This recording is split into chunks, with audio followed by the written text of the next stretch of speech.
శుభ్మన్ గిల్ కెప్టెన్సీకి ఎసరు పడే ప్రమాదం ఉందా? ఖచ్చితంగా ఆఫ్ఘనిస్తాన్తో వన్డే సిరీస్ గెలవాల్సిందేనా? మరి గిల్ స్టాట్స్ ఏం చెబుతున్నాయి? లక్నోలోని ఎకానా స్టేడియంలో జరగబోయే రెండో వన్డేలో సీనియర్ ప్లేయర్ రోహిత్ శర్మకి రెస్ట్ ఇస్తారా? ఇంకా కొన్ని చేంజెస్ కూడా ఉండబోతున్నాయా? తిరిగి కమ్బ్యాక్ ఇవ్వాలని చూస్తున్న ఆఫ్ఘనిస్తాన్కి ఈ స్టేడియం కలిసి వస్తుందా? మరి రెండో వన్డేలో ఎవరు ఫేవరెట్స్ గా ఉండబోతున్నారు? పిచ్ కండిషన్స్ ఎలా ఉంది? ప్లేయింగ్ 11 లో ఎటువంటి మార్పులు ఉండబోతున్నాయి? ఆ డీటెయిల్స్ అన్ని ఒకసారి చూద్దాం. మరి వెల్కమ్ టు క్రిక్ మేషన్. నా పేరు డివి రమణ. ధర్మశాలలో జరిగినటువంటి తొలి వన్డేలో టీమిండియా విజయం సాధించింది. దీంతో 3 మ్యాచ్ల వన్డే సిరీస్ లో 1-0 ఆధిక్యం సంపాదించింది.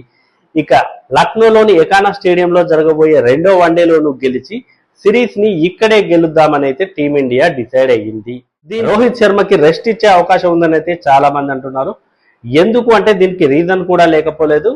ఒకటి, ఈ సిరీస్ కి ముందే శుభ్మన్ గిల్ ఒక స్ట్రాంగ్ స్టేట్మెంట్ ఇచ్చాడు. 2027 వరల్డ్ కప్ ని దృష్టిలో ఉంచుకొని చాలా కాంబినేషన్స్ ని టెస్ట్ చేస్తాము అని చెప్పాడు.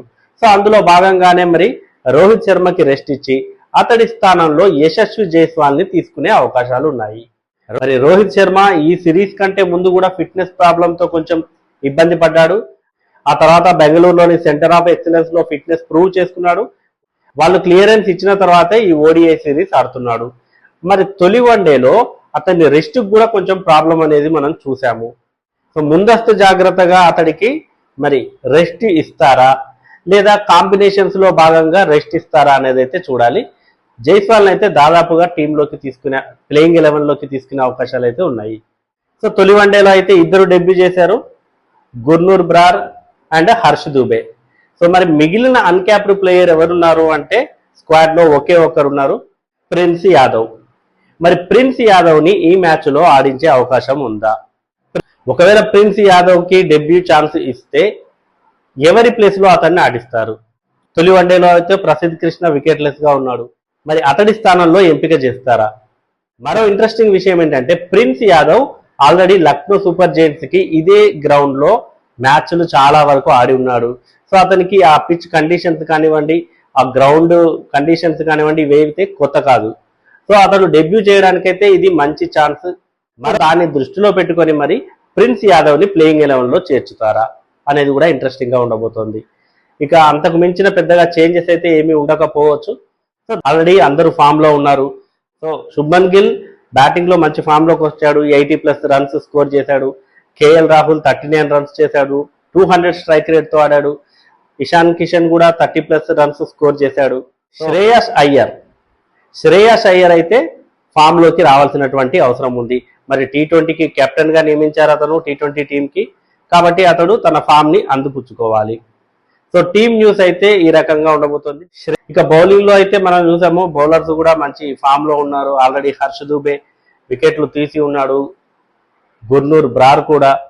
సో డెబ్యూలోనే ఈ ఇద్దరు ఆకట్టుకున్నారు, చెరవ 3 వికెట్లు తీశారు. ఇక నితీష్ కుమార్ రెడ్డి కూడా ఫస్ట్ ఓడిఐలో ఇంప్రెసివ్ గా అనిపించాడు.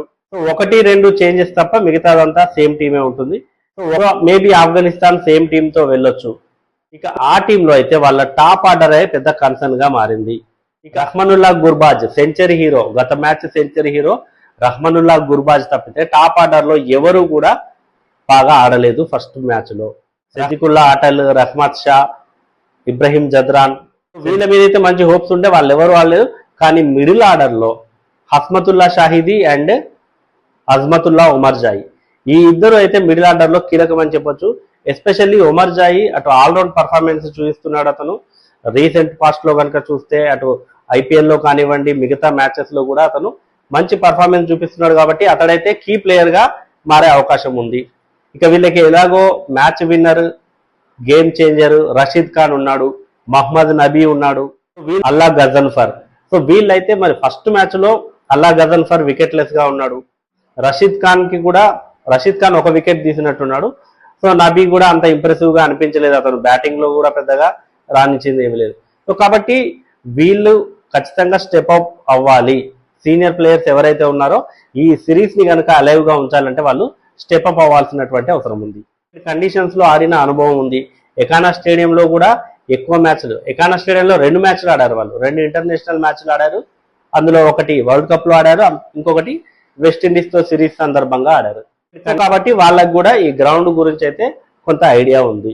ఇది వాళ్ళకు కూడా కొంచెం కలిసి వచ్చే అంశం. ఇక కెప్టెన్సీ గురించి మాట్లాడుకుంటే శుభ్మన్ గిల్ 2024లో జింబాబ్వేపై 4-1తో 5 మ్యాచ్ల సిరీస్ అయితే గెలిచాడు 4-1తో. ఆ తర్వాత 2 సిరీస్లు కూడా ఓడిపోయాడు. ఆస్ట్రేలియా చేతిలో 1-2తో ఓడిపోయాడు. ఇక అండ్ న్యూజిలాండ్ చేతిలో జనవరిలో జరిగింది 2026 జనవరిలో. ఆ సిరీస్ లో కూడా ఓడిపోయాడు 1-2తో. కాబట్టి వరుసగా 2 సిరీస్లు ఓడిపోయాడు మరి శుభ్మన్ గిల్. కాబట్టి అతను కూడా తనను తాను కెప్టెన్ గా ప్రూవ్ చేసుకోవాల్సినటువంటి అవసరం ఉంది 2027 వరల్డ్ కప్ ని దృష్టిలో పెట్టుకొని. ఒకవేళ శుభ్మన్ గిల్ వరుసగా ఇట్లా సిరీస్లు ఓడిపోతూ ఉంటే కనుక అతని కెప్టెన్సీ మీద కూడా మరి సెలెక్టర్లు ఆలోచించాల్సినటువంటి అవసరం వస్తుంది. ఆల్రెడీ థ్రెట్ ఉంది అతనికి. ఇప్పుడు శ్రేయస్ అయ్యర్ టీంలోకి వచ్చాడు, T20లకి కెప్టెన్ గా ఉన్నాడు. డెఫినెట్ గా అతనైతే కొంచెం ముందడుగు వేస్తాడు ఈ సిరీస్ లో. సో ఎలాగైనా ఈ మ్యాచ్ ని ఖచ్చితంగా గెలిపించి సిరీస్ ను ఇక్కడే సీల్ చేయాలని అయితే చూస్తాడు శుభ్మన్ గిల్. ఇక ఎకానో స్టేడియంలో పిచ్ కండిషన్స్ ఎలా ఉన్నాయి? ఇది మిగతా పిచ్లకి భిన్నంగా ఉంటుంది. ఇండియాలో మిగతా పిచ్లకి భిన్నంగా ఉంటుంది. ఇక్కడ బ్లాక్ సాయిల్ ఉంటుంది, స్లోగా ఉంటుంది పిచ్ కూడా, బౌలర్లకు కొంచెం ఎక్కువగా సపోర్ట్ ఉంటుంది. ఇక మ్యాచ్ జరిగే కొద్దీ స్లో డౌన్ అవుతుంది వికెట్, స్పిన్నర్లకు కూడా హెల్ప్ ఉంటుంది. మరొకవేళ నిజంగా స్పిన్నర్లకి హెల్ప్ ఉంటే అదైతే ఆఫ్ఘనిస్తాన్ స్పిన్నర్లకి కలిసి వచ్చే అంశం అని చెప్పొచ్చు. ఇక పేస్ బౌలర్లు కూడా విజృంభించే అవకాశం ఉంది. ఆల్రెడీ ప్రిన్స్ యాదవ్ కనుక ఒకవేళ డెబ్యూ చేస్తే తన పర్ఫార్మెన్స్ ఎలా ఉండబోతుంది అన్నది అయితే ఇంట్రెస్టింగ్ గా ఉంటుంది. సో మొత్తానికి టీమిండియా అయితే ఈ మ్యాచ్ లో గెలిచి సిరీస్ ను ఇక్కడే సీల్ చేయాలని అయితే చూస్తుంది. ఈ మ్యాచ్ లో ఇండియా ఇక్కడే గెలిచి సిరీస్ ని సీల్ చేస్తుందా? ప్లేయింగ్ 11లో ఎటువంటి మార్పులు ఉండే అవకాశం ఉంది? మీరేమనుకుంటున్నారో కామెంట్ చేయండి.